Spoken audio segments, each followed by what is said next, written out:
Un equipo puede hacerse a base de la resiliencia, pero sin un buen apoyo económico nunca va a resistir. Algo que nadie se entendía y que tal vez nunca se va a poder explicar correctamente es el que pasó con Independiente Santa Fe para que éste entrara en ley de quiebras en 2019, inmediatamente después de acabada la era dorada. Santa Fe ya había estado en ley de protección a quiebras antes, siendo el caso más famoso el de 2004, en donde Santa Fe entra en protección hasta 2011, teniendo que pasar por un proceso de reorganización a sociedad anónima y teniendo que combatir acusaciones de narcotráfico a finales de 2010. Lo raro no era que Santa Fe entrara en reorganización, lo que no se entendía es cómo era posible. Después de 8 años de ganar todos los títulos posibles, de conformar jugadores de Selección Colombia, de conseguir patrocinadores como Huawei, Honda o Umbro, ¿cómo era posible que el equipo estuviera quebrado? ¿Qué pasó entre 2018 y 2019 que fue tan grave que convirtió a un equipo completamente saneado económicamente en un equipo sin un solo peso y con más de 30.000 millones de pesos en deuda? Cuando sale el presidente Juan Andrés Carreño y llega Eduardo Méndez, el equipo entra en reorganización inmediatamente e incluso se habla de una conspiración para detener el pago de sus deudas a propósito con el fin de acelerar la reorganización, permitir la llegada de Méndez a la presidencia y hacer del equipo algo más fácil de manejar. Obviamente lo deportivo se ve afectado también. Desde la nómina de finalización 2019, que no era costosa pero sí reforzada apropiadamente en cada una de sus posiciones, el equipo se degrada rápidamente hasta llegar a 2021, un equipo que es solamente el de 2019 pero incapaz de reemplazar a aquellos que decidieron irse.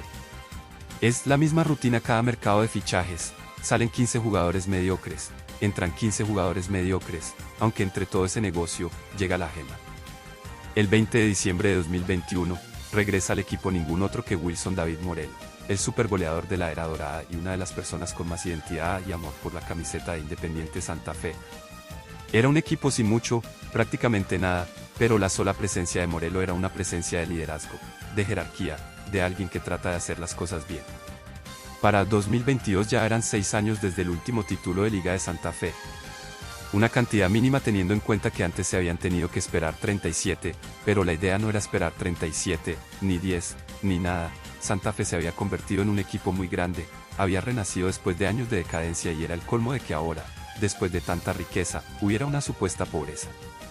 Morelo regresó como regresan los hijos que conocen la casa aunque haya cambiado por dentro. No venía a resolverlo todo solo, porque nadie puede.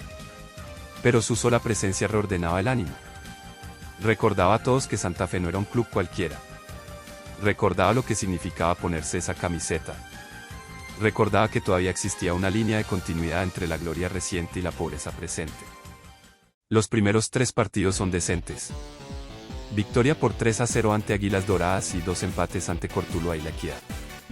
Wilfrido de la Rosa estaba mostrando un nivel bastante correcto y su dupla con Morelo le había permitido al goleador marcar 2 veces ante Águilas. Santa Fe se pone séptimo al finalizar las primeras 3 fechas, y era un gran progreso, teniendo en cuenta que el equipo había perdido 3 de sus primeros 4 partidos en el finalización de 2021. Para clasificar a cuadrangulares en realidad no importa si el equipo es primero, segundo u octavo, lo único que importaba era clasificar y hasta ahora el equipo de Cardetti no lo estaba haciendo del todo mal. El partido de fecha 4 es contra Junior de Barranquilla en el Campín.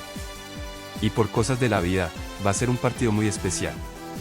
Santa Fe llevaba 4.998 goles en liga, producto de 74 años de historia en primera división, producto de miles de victorias y miles de empates y incluso sus correspondientes derrotas.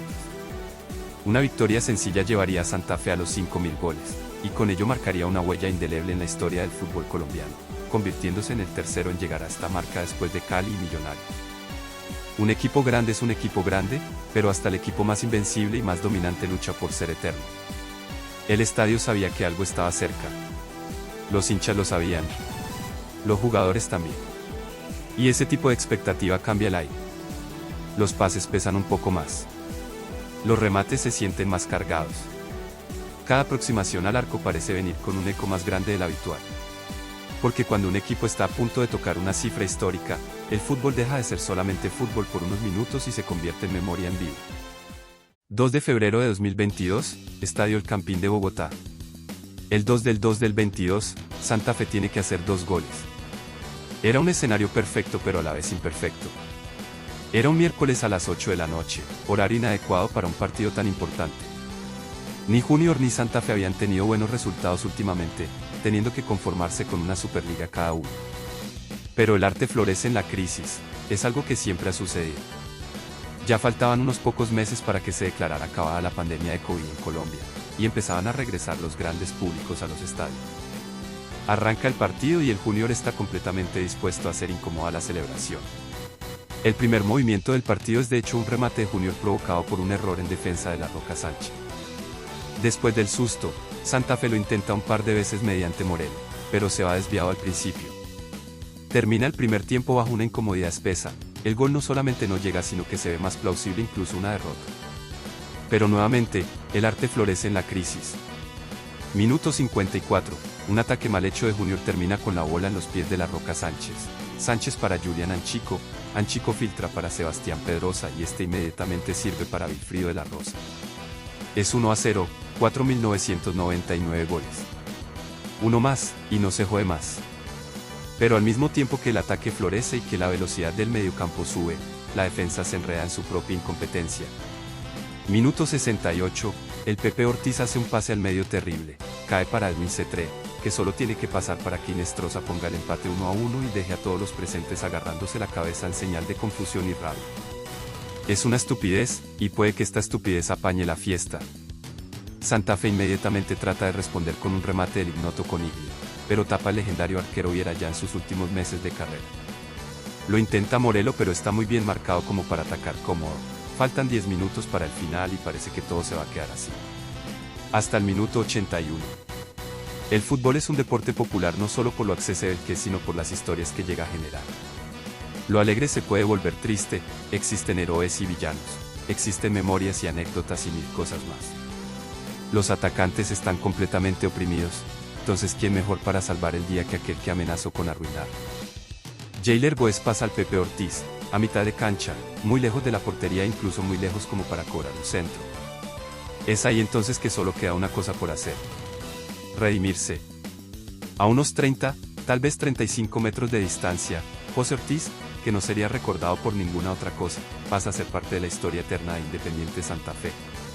Independiente Santa Fe 2, Junior de Barranquilla 1, y Santa Fe llega a los 5.000, y Santa Fe se pone segundo. Y Santa Fe, que ha hecho de la resiliencia una forma de arte, encuentra en ese 2 de febrero de 2022 una de sus pequeñas eternidades. El Santa Fe de Cardetti parece ser un gran progreso en comparación al desastre que acabó 2021. Un 2-2 ante América en el Pascual Guerrero deja al equipo con más ánimos que nunca, pero ese partido debió haber servido como advertencia hacia lo que podía llegar si no se corregían los errores. Era un empate en el Pascual, muy correcto y justamente ante un América que estaba tratando de meterse a los 8, pero Santa Fe llegó a ponerse 2-0 en el primer tiempo, y un segundo tiempo pésimo había deshecho gran parte del trabajo de los jugadores. Y ese era el problema del Santa Fe de principios de década, solo llegaban a presentarse en cancha 45 minutos. Fuera Harold Rivera en 2020, fuera Grigori Méndez en 2021, o Cardetti, o Alfredo Arias, o más tarde Hubert Boder, Santa Fe no tenía la capacidad de jugar un partido completo correctamente. Y en caso de llegar un equipo de mejor físico o incluso solamente más joven, se desnudarían esas debilidades. Cosa que sucede el 6 de marzo ante Millonarios. Un partido que más que partido se tiene que definir como accidente nuclear.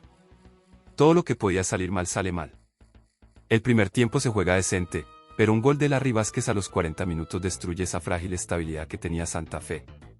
Cuando arranca el segundo tiempo, inmediatamente Santa Fe pierde la cabeza. Diego Erazo pone el 2-0, Julián Anchico se hace expulsar, Edgar Guerra hace el tercero, y en prácticamente ningún instante del partido se nota la necesidad de ganar, o por lo menos de hacer un buen trabajo. Millonarios gana 3-0 pero fácilmente pudo ser 6-0, y ahí mismo se acaba el proceso de Cardetti con Santa Fe. El proceso, porque su etapa como director técnico aún iba a seguir, siendo un equipo muerto en vida. Una victoria increíble por 4-2 ante Pasto y por 3-1 ante Bucaramanga, pero ya había indisciplina, ya había rumores de salida. Santa Fe se juega el mejor partido del año ante Nacional pero incluso con eso pierde 2-1, cuando el equipo por fin vuelve a meterse en el grupo de los 8 gracias a ganarle a Unión Magdalena. Llegan 3 derrotas seguidas cada una peor que la anterior. 1-0 ante Envigado, otro 1-0 bochornosísimo ante Alianza Petrolera, y en últimas otro 1-0 ante Millonarios, cosa que ahora sí por fin le hace costar el cargo a Cardetti.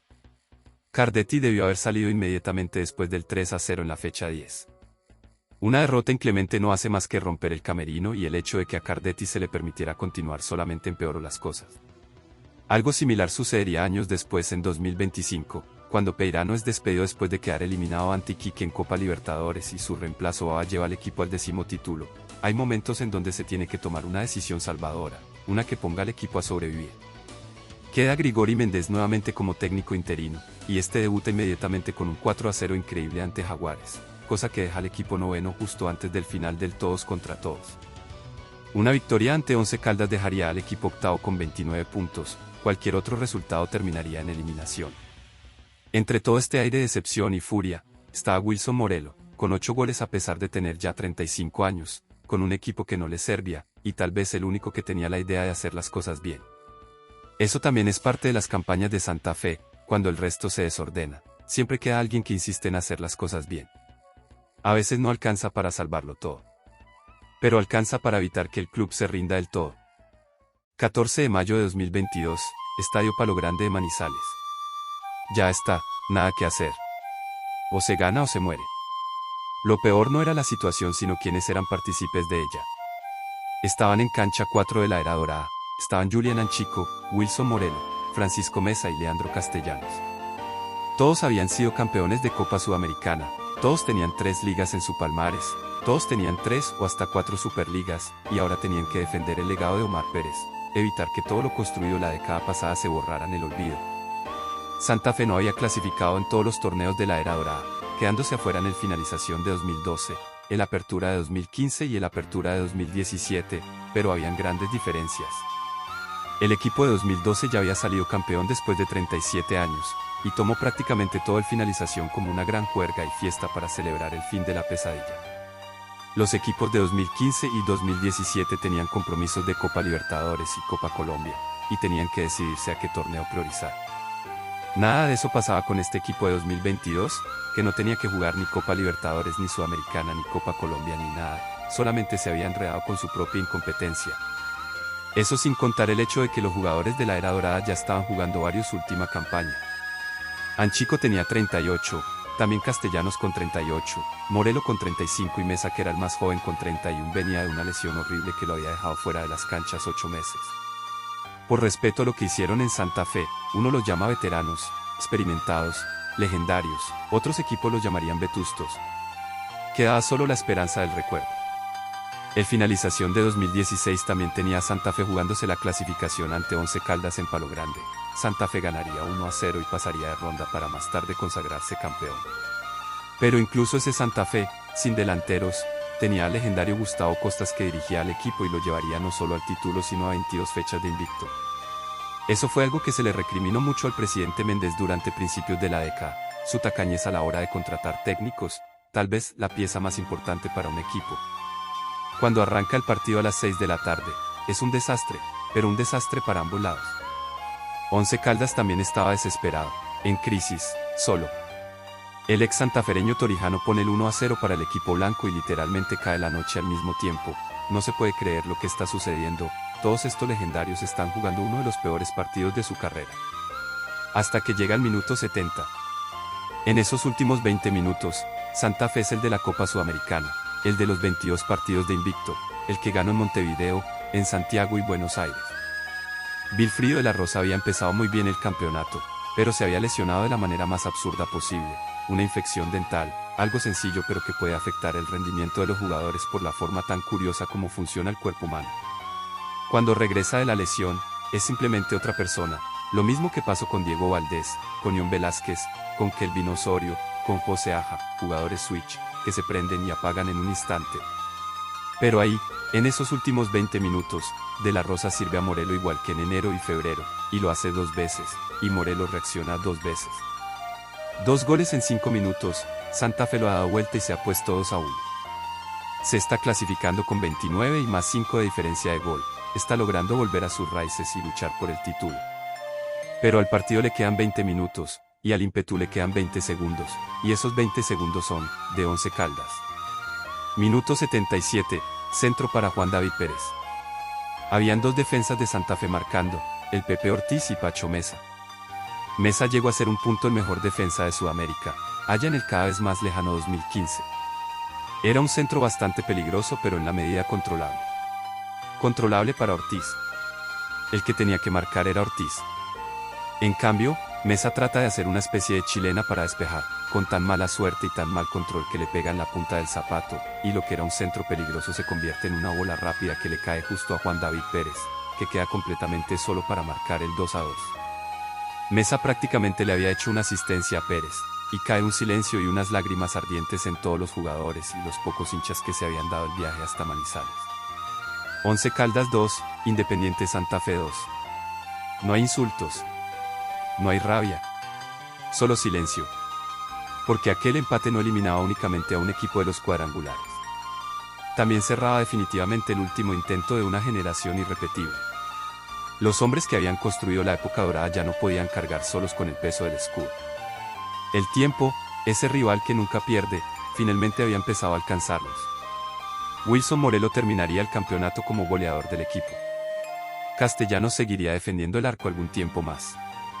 Anchico se retiraría definitivamente del fútbol. Mesa saltaría de equipo en equipo, cada uno peor que el anterior. Pero esa noche en Manizales quedó claro que la vieja guardia ya no podía seguir sosteniendo por sí sola una institución entera. La era dorada no había terminado en 2018. Había terminado ahí. En un despeje fallido. En unas lágrimas contenidas. En un empate que dolió mucho más que una derrota.